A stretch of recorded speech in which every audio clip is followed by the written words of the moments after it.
नाग पंचमी की पौराणिक कथा। प्राचीन काल में एक सेठ जी के 7 पुत्र थे। सातों के विवाह हो चुके थे। सबसे छोटे पुत्र की पत्नी श्रेष्ठ चरित्र की विदुषी और सुशील थी, परंतु उसके भाई नहीं थे। एक दिन बड़ी बहू ने घर लीपने को पीली मिट्टी लाने के लिए सभी बहुओं को साथ चलने को कहा तो सभी धलिया और खुरपी लेकर मिट्टी खोदने लगी। तभी वहां एक सर्प निकला, जिसे बड़ी बहू खुरपी से मारने लगी। यह देखकर छोटी बहू ने उसे रोकते हुए कहा, मत मारो इसे, यह बेचारा निरपराध है। यह सुनकर बड़ी बहू ने उसे नहीं मारा। तब सर्प एक और जा बैठा। तब छोटी बहू ने उससे कहा, हम अभी लौट कर आती हूँ, तुम यहाँ से जाना मत। यह कहकर वह सबके साथ मिट्टी लेकर घर चली गई और वहाँ काम काज में फंसकर सर्प से जो वादा किया था उसे भूल गई। उसे दूसरे दिन वह बात याद आई तो सबको साथ लेकर वहाँ पहुँची और सर्प को उस स्थान पर बैठा देखकर बोली, सर्प भैया नमस्कार। सर्प ने कहा, तू भैया कह चुकी है, इसलिए तुझे छोड़ देता हूँ, नहीं तो झूठी बात कहने के कारण तुझे अभी डस लेता। वह बोली, भैया मुझसे भूल हो गई है, उसकी क्षमा मांगती हूँ। तब सर्प बोला, अच्छा तू आज से मेरी बहन हुई और मैं तेरा भाई हुआ, तुझे जो मांगना हो मांग लो। वह बोली, भैया मेरा कोई नहीं है, अच्छा हुआ जो तू मेरा भाई बन गया। कुछ दिन व्यतीत होने पर वह सर्प मनुष्य का रूप रखकर उसके घर आया और बोला कि मेरी बहन को भेज दो। सबने कहा कि इसके तो कोई भाई नहीं था, तो वह बोला, मैं दूर के रिश्ते में इसका भाई हूँ, बचपन में ही बाहर चला गया था। उसके विश्वास दिलाने पर घर के लोगों ने छोटी को उसके साथ भेज दिया। उसने मार्ग में बताया कि मैं वही सर्प हूँ, इसलिए तू डरना नहीं और जहाँ चलना मैं कठिनाई को वहाँ मेरी पूंछ पकड़ लेना। उसने कहे अनुसार ही किया और इस प्रकार वह उसके घर पहुँच गई। वहाँ के धन ऐश्वर्य को देखकर वह चकित हो गई। एक दिन सर्प की माता ने उससे कहा, मैं एक काम से बाहर जा रही हूँ, तू अपने भाई को ठंडा दूध पिला देना। उसे यह बात ध्यान न रही और उससे गर्म दूध पिला दिया, जिसमें उसका मुख बेहतर जल गया। यह देखकर सर्प की माता बहुत क्रोधित हुई, परंतु सर्प के समझाने पर शांत हो गई। तब सर्प ने कहा कि बहन को अब उसके घर भेज देना चाहिए। तब सर्प और उसके पिता ने उसे बहुत सा सोना, चांदी, जवाहरात, वस्त्र, भूषण आदि देकर उसके घर पहुंचा दिया। इतना ढेर सारा धन देखकर बड़ी बहू ने ईर्ष्या से कहा, भाई तो बड़ा धनवान है, तुझे तो उससे और भी धन लाना चाहिए। सर्प ने यह वचन सुना तो सब वस्तुएं सोने की लाकर दे दी।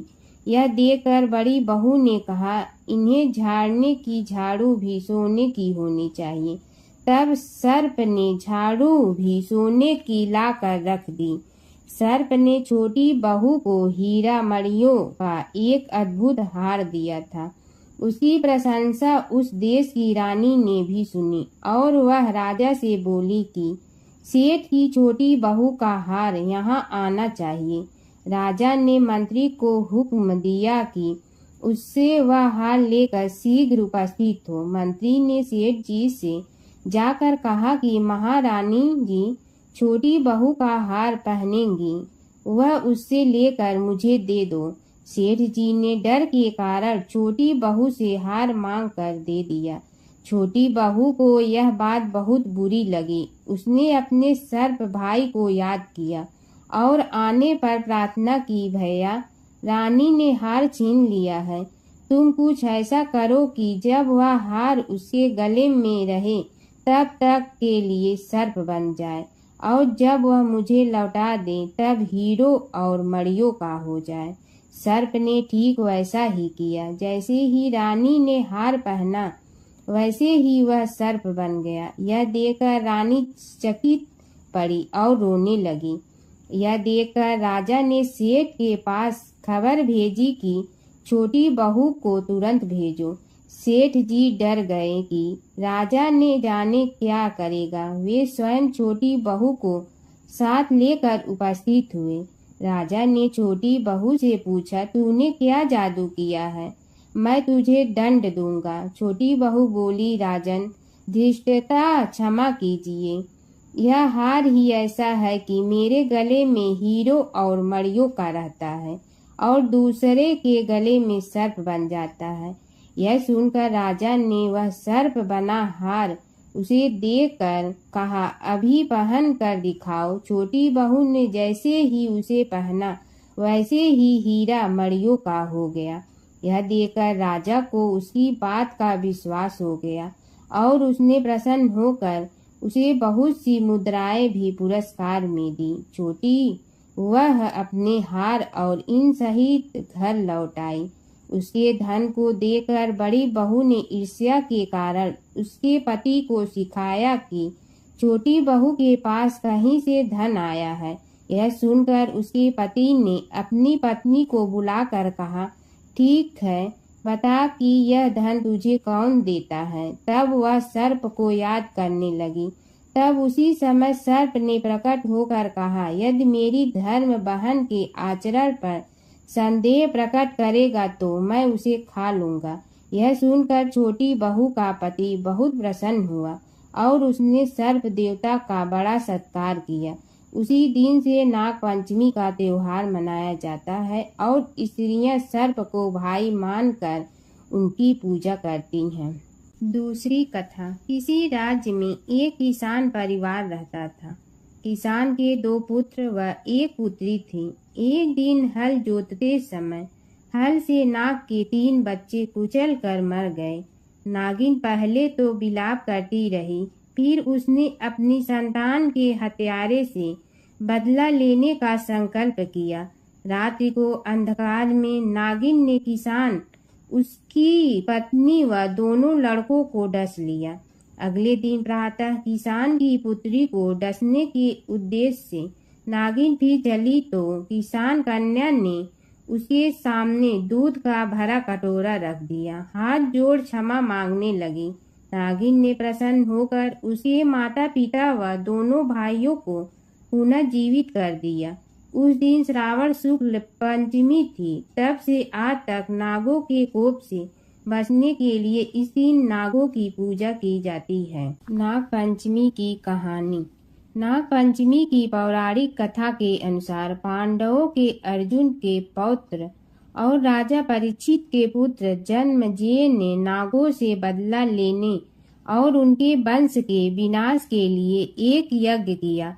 वह नागों से अपने पिता राजा परीक्षित की मृत्यु तक्षक नामक सांप के काटने की वजह होने का बदला लेना चाहता था। उनके इस यज्ञ को ऋषि जरत पारु के पुत्र अस्तिक मुनि ने रोका था और नागों की रक्षा की थी। यह तिथि सावन की पंचमी मानी जाती है। सांपों को शीतलता देने के लिए उन्होंने उनके शरीर पर दूध की धार डाली थी।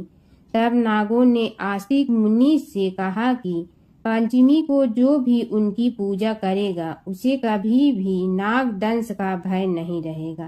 तभी से श्रावण मास की शुक्ल पक्ष की पंचमी तिथि को नाग पंचमी मनाई जाती है। हिंदू धर्म में नागों को देवता का दर्जा प्राप्त है। हर साल सावन शुक्ल पंचमी पर नागों की पूजा कर नाग पंचमी त्योहार मनाया जाता है। मान्यता है कि नाग पंचमी पर नाग की पूजा से काल सर्प दोष से राहत मिलती है, सुख समृद्धि आती है, भाइयों की रक्षा होती है। आइए जानते हैं नाग पंचमी पूजा मंत्र, नाग पंचमी कथा और महत्व। हिंदू धर्म मानने वाले हर साल हरियाली तीज यानी सावन शुक्ल तृतीया के 2 दिन बाद नाग पंचमी का त्योहार मनाते हैं।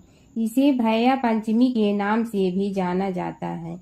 इस त्योहार पर स्त्रियां नाग देवता की पूजा करती हैं और सर्पों को दूध अर्पित करती हैं। इस दिन स्त्रियां अपने भाइयों और परिवार की सुरक्षा के लिए प्रार्थना भी करती हैं। मानता है कि इससे सुख समृद्धि भी आती है। माना जाता है कि सर्पों को अर्पित किया जाने वाला दूध और उनका पूजन नाग देवताओं के समक्ष पहुंच जाता है। इसलिए लोग नाग देवताओं के प्रतिनिधि के रूप में जीवित सर्पों की पूजा करते हैं। भगवान शिव के गढ़ नंदी का कथा। नंदी कैसे बने शिव के गढ़। शिव की घोर तपस्या के बाद शिलाद ऋषि ने नंदी को पुत्र रूप में पाया था। शिलाद ऋषि ने अपने पुत्र नंदी को संपूर्ण वेदों का ज्ञान प्रदान किया। एक दिन शिलाद ऋषि के आश्रम में मित्र और वरुण नाम के 2 दिव्य ऋषि पधारे। नंदी ने अपने पिता की आज्ञा से उन ऋषियों की उन्होंने अच्छे से सेवा की। जब ऋषि जाने लगे तो उन्होंने शिलाद ऋषि को तो लंबी उम्र और खुशहाल जीवन का आशीर्वाद दिया, लेकिन नंदी को नहीं। तब शिलाद ऋषि ने उनसे पूछा कि उन्होंने नंदी को आशीर्वाद क्यों नहीं दिया। इस पर ऋषियों ने कहा कि नंदी अल्पायु है। यह सुनकर शिलाद ऋषि चिंतित हो गए। पिता की चिंता को नंदी ने जानकर पूछा, क्या बात है पिताजी। तब पिताजी ने कहा कि तुम्हारी अल्पायु के बारे में ऋषि कह गए हैं, इसीलिए मैं चिंतित हूँ। यह सुनकर नंदी हंसने लगा और कहने लगा कि आपने मुझे भगवान शिव की कृपा से पाया है, तो मेरी उम्र की रक्षा भी वही करेंगे। आप क्यों चिंता करते हैं। इतना कहते ही नंदी भुवन नदी के किनारे शिव की तपस्या करने के लिए चले गए। कठोर तप के बाद शिव जी प्रकट हुए और कहा, वरदान मांगो वत्स। तब नंदी ने कहा कि मैं उम्र भर आपके सानिध्य में रहना चाहता हूँ। नंदी के समर्पण से प्रसन्न होकर भगवान शिव ने नंदी को पहले अपने गले लगाया और उन्हें बैल का चेहरा देकर उन्हें अपने वाहन, अपना दोस्त, अपने गढ़ों में सर्वोत्तम के रूप में स्वीकार कर लिया। सूत जी बोले, हे शौनक जी, यह एक तथ्य है कि गणेश जी ही उसके पात्र हैं। वे बड़े देवता का भी कार्य सिद्धि में विघ्न उपस्थित होने पर उन विघ्न राज का आश्रय न लिया हो। हे शौनक, वे देव भी बड़े दयालु हैं। नाम तो शिव जी का ही आशुतोष है, किंतु वे सर्वात्मा और सर्वरक्षक प्रभु तो शिव जी की अपेक्षा भी शीघ्र ही प्रकट हो जाते हैं। उनका भक्त कभी किसी संकट में नहीं पड़ता।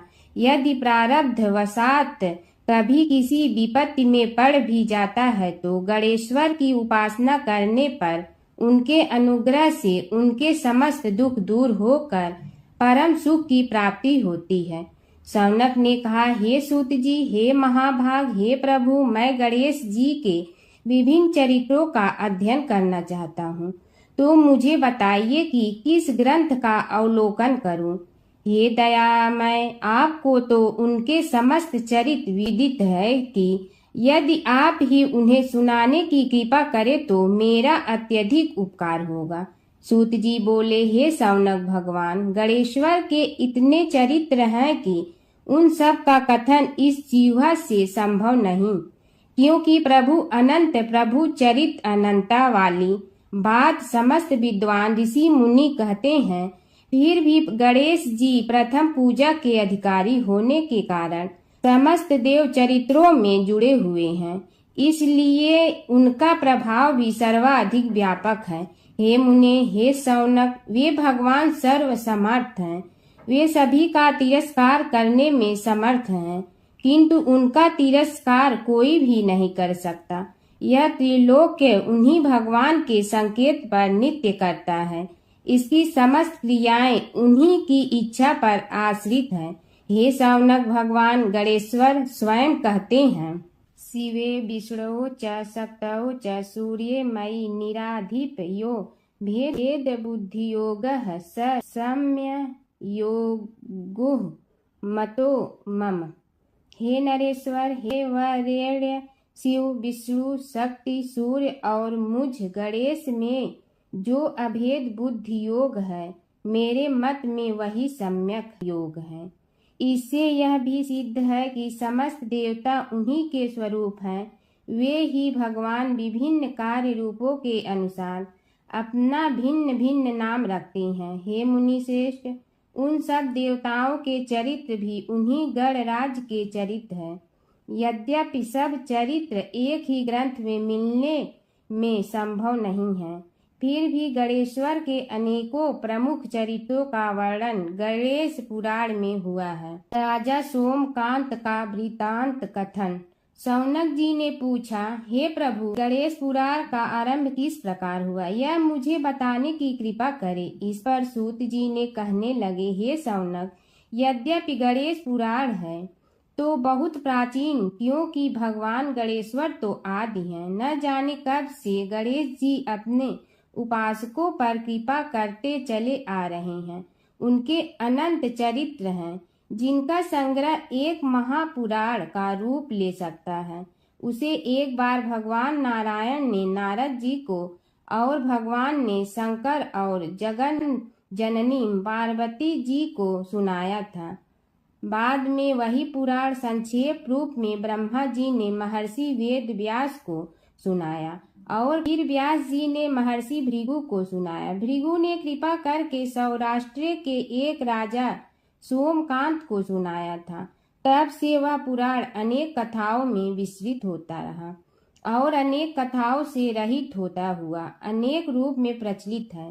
शौनक जी ने पूछा, भगवान, आप यह बताने का कष्ट करें कि राजा सोमकांत कौन था। उसने महर्षि से गणेश पुराण का श्रवण कहाँ किया था, उस पुराण के श्रवण से उसे क्या क्या उपलब्धियां हुई। हे नाथ, मुझे श्री गणेश्वर की कथा के प्रति उत्कंठा बढ़ती ही जा रही है।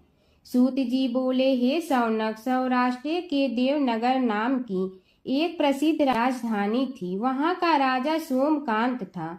वह अपनी प्रजा का पुत्र के समान पालन करता था। वह वेद ज्ञान संपन्न, शस्त्र विद्या में पारंगत एवं प्रबल प्रतापी राजा, समस्त राजाओं में मान्य तथा अत्यंत वैभवशाली था। उसका ऐश्वर्य कुबेर के भी ऐश्वर्य को लज्जित करता था। उसने अपने पराक्रम से अनेकों देश जीत लिए थे। उसकी पत्नी अत्यंत रूपवती, गुणवती, धर्माज्ञा एवं पतिव्रत धर्म का पालन करने वाली थी। वह सदैव अपने प्राणनाथ की सेवा में लगी रहती थी। उसका नाम सुधर्मा था। जैसे वह प्रतिव्रता थी, वैसे ही राजा भी एक पत्नी व्रता का पालन करने लगा। उसके हेमकांत नामक एक सुंदर पुत्र था। वह भी सभी विद्याओं का ज्ञाता और अस्त्र शस्त्रादि के अभ्यास में निपुण हो गया था। यह सभी श्रेष्ठ लक्षणों से संपन्न, सद्गुणी एवं प्रजा जनों के हितों का अत्यंत पोषक था। इस प्रकार राजा सोमकांत स्त्री पुत्र, पशु वाहन, राज्य एवं प्रतिष्ठा आदि से सब प्रकार सुखी था। उसे दुख तो था ही नहीं। सभी राजागण उसका हार्दिक सम्मान करते थे तथा उसकी श्रेष्ठ कीर्ति भी संसार व्यापी थी। परंतु युवा अवस्था के अंत में सोमकांत को घृणित कोष्ठ रोग हो गया। उसके अनेक उपचार किए गए, किंतु कोई लाभ नहीं हुआ। रोग शीघ्रता से बढ़ने लगा और उसके कीड़े पड़ गए।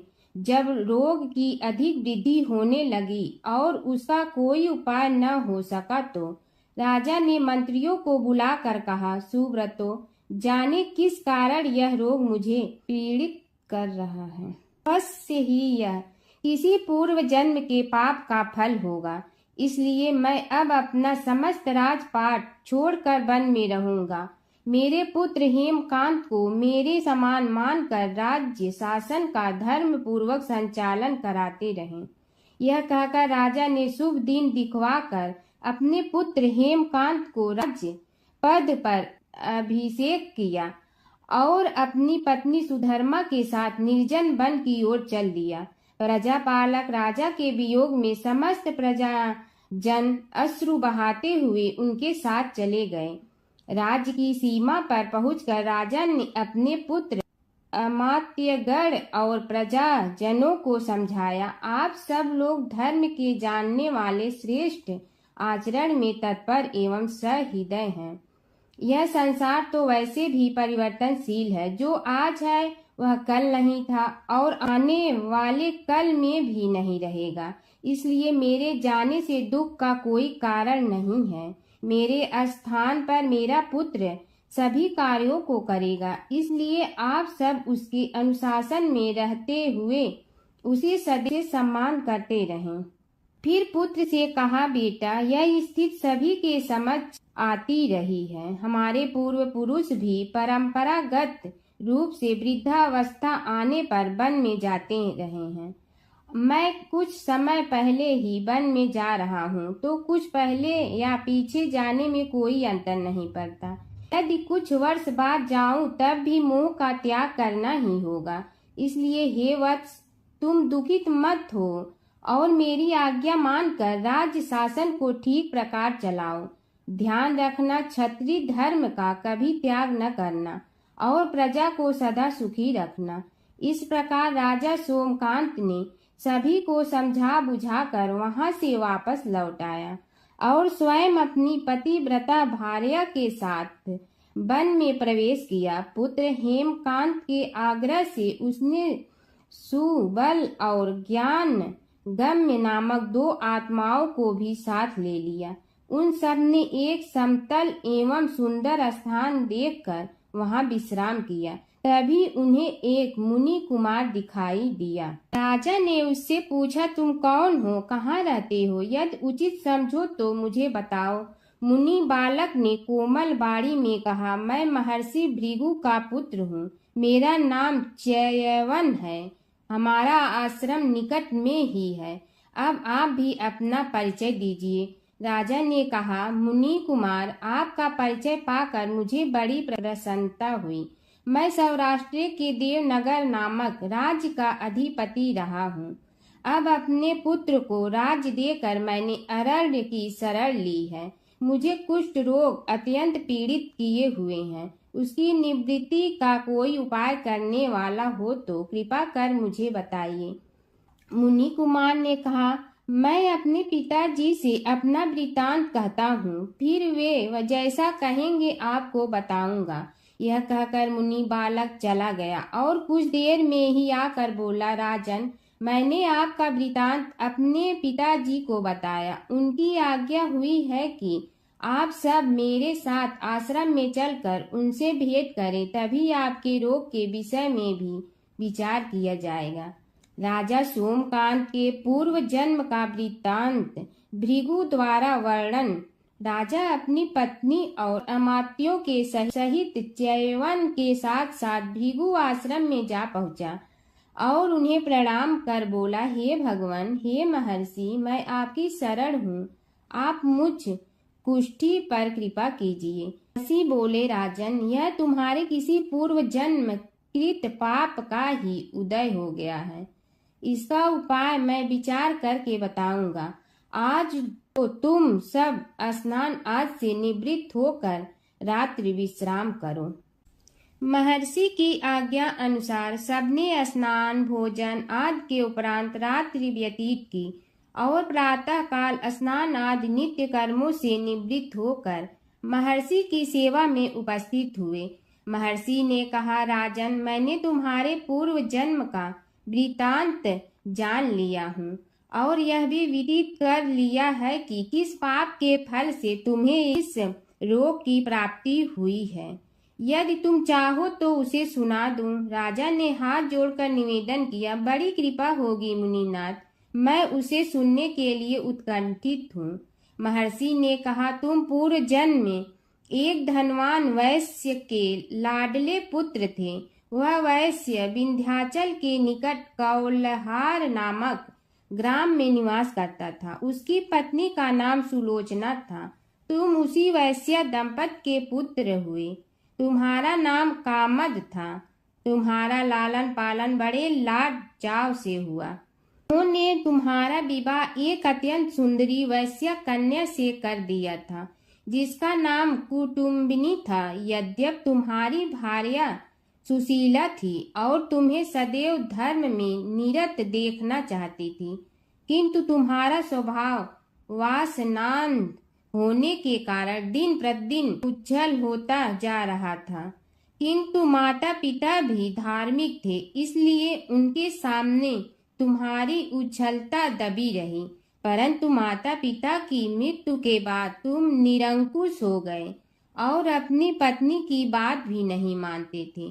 तुम्हें अनाचार में प्रवृत्त देखकर उसे दुख होता था, तो भी उसका कुछ बस न चलता था। तुम्हारी उन्मत्तता चरम सीमा पर थी। अपनों से भी द्वेष और क्रूरता का व्यवहार किया करते थे, हत्या आदि कराते थे। तुम्हारे लिए सामान्य बात हो गई। पीड़ित व्यक्तियों ने तुम्हारे विरुद्ध राजा से पुकार की, अभियोग चला और तुम्हें राज्य की सीमा से भी बाहर चले जाने का आदेश हुआ। तब तुम घर छोड़कर किसी निर्जन वन में रहने लगे। उस समय तुम्हारा कार्य लोगों को लूटना और हत्या करना ही रह गया। एक दिन मध्याह्न काल था। गुणवर्धक नामक एक विद्वान ब्राह्मण उधर से निकला। बेचारा अपनी पत्नी को लिवाने के लिए ससुराल जा रहा था। तुमने उस ब्राह्मण युवक को पकड़कर लूट लिया।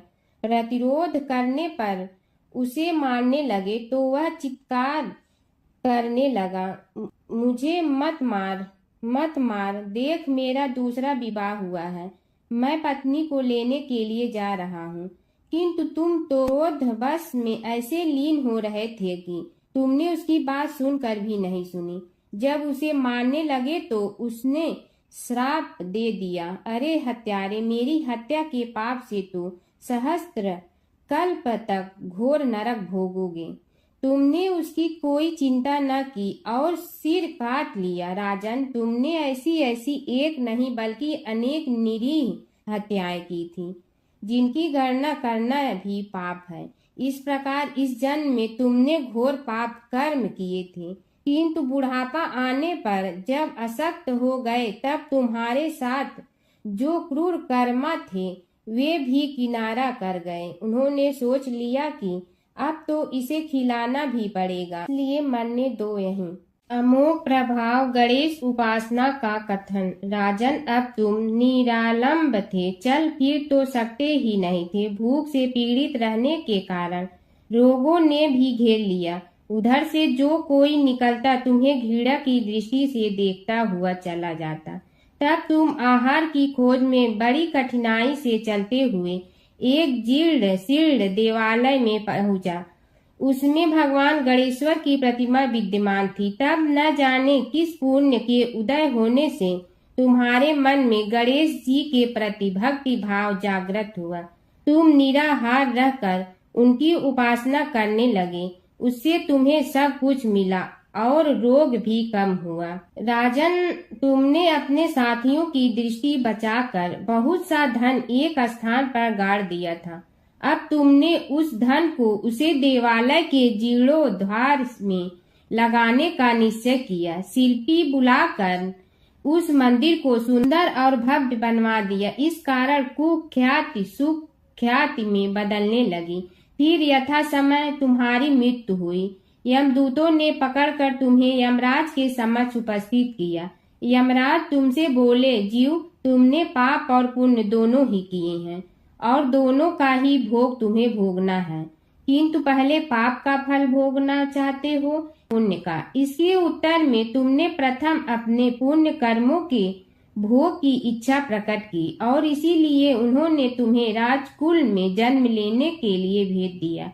पूर्व जन्म में तुमने भगवान गणाध्यक्ष का सुंदर एवं भव्य मंदिर बनवाया था, इसलिए तुम्हें सुंदर देह की प्राप्ति हुई। यह कहकर महर्षि भृगु कुछ रुके। उन्होंने देखा कि राजा को इस वृतांत पर शंका हो रही है।